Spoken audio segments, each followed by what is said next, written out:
네, 출근길 인터뷰 시간입니다. 오는 22일은 세계 지구의 날인데요. 환경부는 내일부터 일주일간을 기후변화 주간으로 정해서 다양한 캠페인을 진행합니다. 네, 오늘은 윤성규 환경부 장관을 만나 이 기후변화 주간의 의미와 새 정부의 환경 정책 등을 직접 들어보겠습니다. 정부 세종청사에 취재기자 나가 있습니다. 윤석희 기자. 네, 요즘처럼 날씨를 예측하기가 어려울 때도 없는 것 같습니다. 4월인데도 눈이 내리는가 하면 한여름에나 볼 수 있는 강풍이 몰아치기도 하고 이 모든 게 기후변화로 인한 현상 아닌가 싶은데요. 오늘 출근길 인터뷰에서는 윤성규 환경부 장관 만나 내일부터 시작되는 기후변화 주간의 의미를 직접 들어보겠습니다. 네, 지금 장관님께 직접 오시는데요. 네, 안녕하세요, 장관님. 네, 지금 서울에서 직접 내려오시는 거죠? 그렇습니다. 예, 서울에서 내고 있습니다. 네. 22일이 바로 세계 지구의 날인데요. 환경부에서도 전국 곳곳에서 지구의 날을 기념한 여러 캠페인을 벌이는 거로 알고 있습니다. 이 지구의 날 기후변화 주간 어떤 의미의 행사, 어떤 취지인지 좀 먼저 좀 설명 좀 부탁드립니다. 지구의 날은 1969년도에 미국 캘리포니아 산타바바라 앞에서 대규모 유조선 유출 사고가 있었습니다. 그걸 계기로 미국에서 1970년부터 시작이 됐는데 우리나라는 1995년부터 민간단체 중심으로 지구의 날을 행사를 해왔고요. 2009년부터는 그 4월 22일 전후 한 주간을 기후변화 주간으로 설정해오고 있습니다. 올해로 이제 5회째를 맞는 행사라고 이제 정부 환경부 주관으로 그렇게 된 걸 알고 있는데요. 좀 그 중에서도 올해 좀 대표적으로 좀 소개해 줄 수 있는 프로그램, 캠페인이 있다 그러면 어떤 게 있을까요? 내일부터 이제 민간단체, 공공기관, 기업체 중심으로 행사를 하고 있는데 예를 들면 한마음 격기대회라든지 또는 한 전등 꺾기 대회라든지 이런 지구 환경에 도움이 되는 그런 다양한 행사들이 계획되고 있습니다.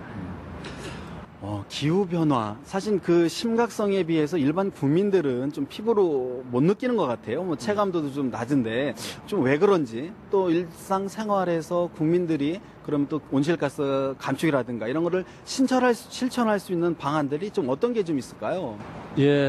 국민들께서도 많이 느끼실 겁니다. 예를 들면 70년대에 대구 능금이 유명했는데 지금은 충주사과가 유명합니다. 또 홍천까지도 올라갔습니다.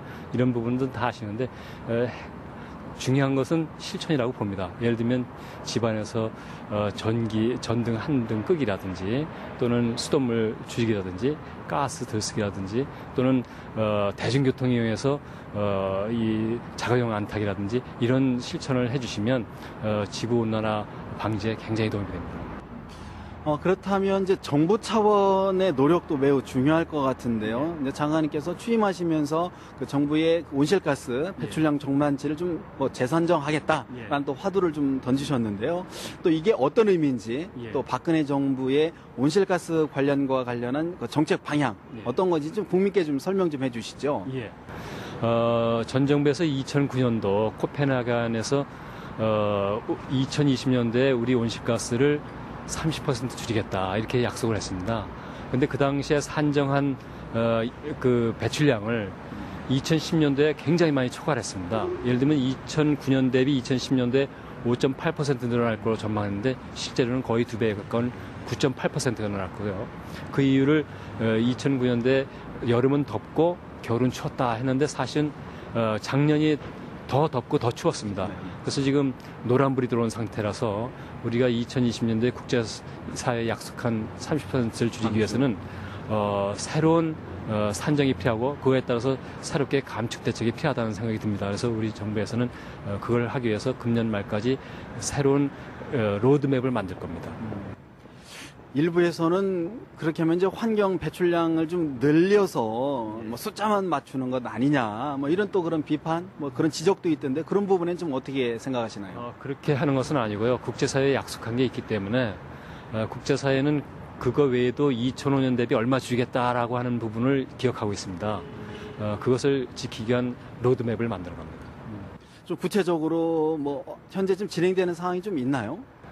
그것은 우선 얼마나 늘어날 것인가라고 하는 산정이 중요한데 이 부분은 GDP 성장률이라든지 또는 1인당 소득 증가율이라든지 또는 에너지 믹스라든지 또는 에너지 수요가 어떻게 바뀔 것인지 다양한 전망이 필요합니다.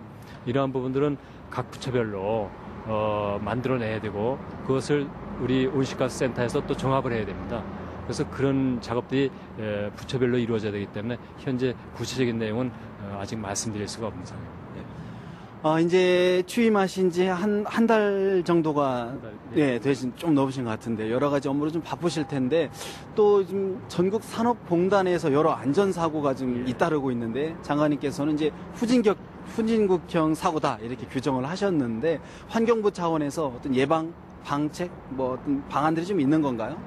예, 그래서 선진국형 안전 대책을 강구하려고 합니다. 첫째는 여러분 잘 아시지만 야구에서 장애 홈런이라고 그러죠. 네네. 말하자면 그런 사고가 났을 때 사업장 밖에 어떤 영향이 있는가, 어떤 치명적인 영향이 있는가 이것을 조사하는 게 장애 영향 평가입니다.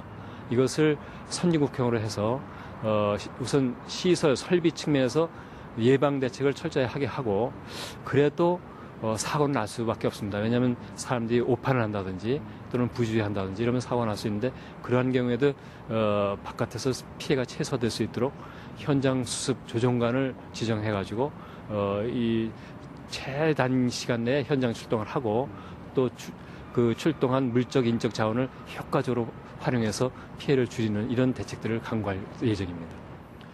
또 이제 국민들이 많이 관심을 갖고 있는 사안 중에 하나가 이제 4대강 사업에 이제 관심이 많은데요. 장관님께서는 이제 공개적으로 객관적으로 중립적으로 문제를 해결하겠다라고 이제 말씀을 하셨는데 또 어떤 의미인지 또 앞으로 지금 현재 그 말씀하신 이후에 추진 상황이 좀 어떤 건지 좀 국민께 좀 소개 좀 해주시죠. 제가 새만금 사업을 2000년대에 체험을 했습니다. 그때 해결책을 강구하기 위해서 찬성 측 전문가, 반대 측 전문가 동수로 위원회를 구성했는데 2년간 한치도 이견이 좁혀지질 않았습니다. 그래서 결국 그때 환경부는 수질 분야에 대한 정답을 낼 수밖에 없었는데 그 정답을 내놓으니까 찬반이 그것을 반론을 제기를 못했습니다. 이번의 경우에도 정답 아니면 해결이 안 됩니다. 그래서 정답은 공정하고 객관적인 결과를 내놔야 되는데 그것은 어느 쪽으로도 편견이 없고 어느 쪽에도 속하지 않는 중립적인 인사들, 중립적인 전문가들이 참여를 해서 정답을 내놔야 됩니다. 그런 측면에서 얘기였고요. 현재 총리실을 중심으로 그 구성 방안이라든가 이런 게 논의가 되고 있습니다. 그런데 이제 국토교통부나 환경부는 그런 문제 제기하는 측에서 문제를 일으킨 야기한 측으로 이렇게 지적이 되어 왔습니다. 그렇기 때문에 저희가 직접 하면 시험 볼 사람이 출제하는 꼴이 되기 때문에 저희가 직접 하진 않고 이제 아마 제3의 전문가 집단이 하게 될 겁니다. 박근혜 정부의 이제 초대 환경부 장관으로서 좀 막중한 임무를 좀 맡으셨는데요. 앞으로 정책적인 방향 또 그리고 기후 변화 주간을 맞아서 국민들에게 이제 당부하고 싶은 말씀 좀 마지막으로 한 말씀 좀 해주시죠. 저희 환경부에서는 건강한 미래를 만드는 환경 복지를 모토로 일을 해나갑니다. 안전한 환경, 생활 환경, 그 다음에 국민이 행복한 환경 서비스 제공, 소통과 회복으로 지속 가능한 사회를 만드는데 중점을 두고 있습니다. 이런 세 가지 방향의 대책들을 만들어 나갈 겁니다. 또한 기후변화 주간을 맞아서 국민들께서 생활 주변으로부터 이산화탄소 등 온실가스를 적게 내보내는 생활을 일상화해 주셨으면 좋겠습니다. 자가용 억제, 전기 절약, 수돗물 절약 이런 것이 가장 중요한 핵심이 되겠습니다. 네, 장관님 오늘 출근길에 바쁘실 텐데 여러 말씀 고맙습니다, 장관님. 예. 감사합니다. 네. 예.